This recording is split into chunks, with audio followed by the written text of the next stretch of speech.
వేయబడతాయని, ప్రభు శరీరం ప్రభు రక్తం పాపాలు కడిగివేయబడతాయని ఇస్తున్నారు. ఎంత తప్పో చెప్పండి, ఎంత ఘోరమైన పని చెప్పండి.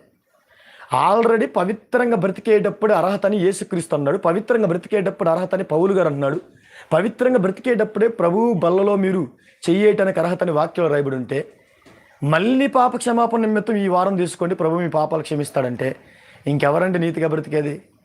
ఇచ్చేవాడు పోతాడు నరకానికి, తీసుకుంటూ కూడా పోతారు. ఎప్పుడైతే బాప్తీసం తీసుకున్నామో, ఎప్పుడైతే నీటిలో మునిగిలేసి అప్పుడే ఆ నీటిలో మన పాపాలు, పాత జీవితం సమాధి చేయబడింది ఆ నీటిలోనే.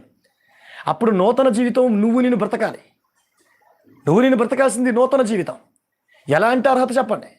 ఎలా ఉంటే అర్హత? అదే అంటాడు, మీ పూర్వపు అజ్ఞాన దశలో మీకుండిన ఆశలను అనుసరించి ప్రవర్తింపక మిమ్మల్ని పిలిచిన వాడు పరిశుద్ధుడు ఉన్న ప్రకారం మీరు సమస్త ప్రవర్తనందు పరిశుద్ధులే ఉండడి.